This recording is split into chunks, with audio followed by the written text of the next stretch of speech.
A registered voter here in California, and the reason I'm calling is about the vote for the immigration reform bill. That's taking place today, I believe, right?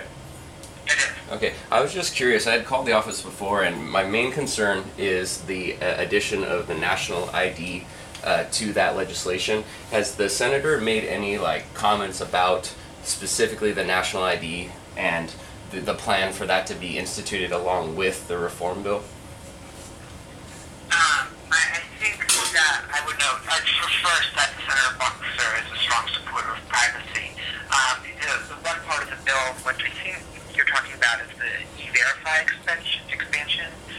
Essentially, used voluntarily by employers to check the immigration status of I'm not talking about that. I'm talking about the national ID that they're trying to insert into the legislation. The national ID is going to be a new form of like a passport. It's going to have all of your biometric information, your name, your address, your fingerprints, your blood type, your retinal scans, basically everything.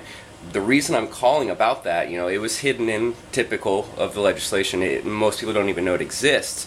But the problem is, if she votes for this, she is voting to violate the U.S. Constitution, specifically the Fifth Amendment of the U.S. Constitution, which protects us from the government looking into our privacy, our papers, our medical history, things like that. So specifically, I'm calling not because of anything E-Verify and nothing to do with immigration whatsoever. This is just another attempt to take away our liberties and our freedom. And this involves you as well. I would absolutely recommend reading about this national ID, which is part of this legislation. So anyone that votes yes is voting to violate the U.S. Constitution, the Fifth Amendment.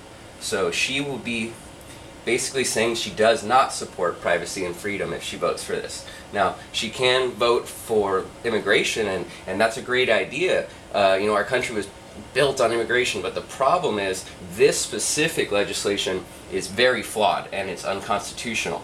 So all I'm asking you is to please send my message as a voter that we... I will pass on that message. I'm more than happy to do that. Okay.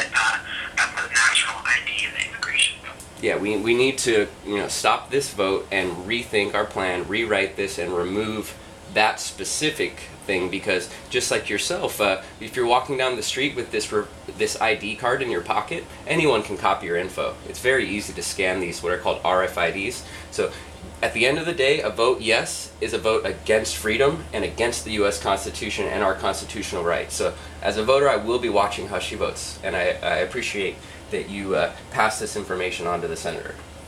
I'm more than happy to do that. Thank you again for calling us today. Thank you. Have a good day.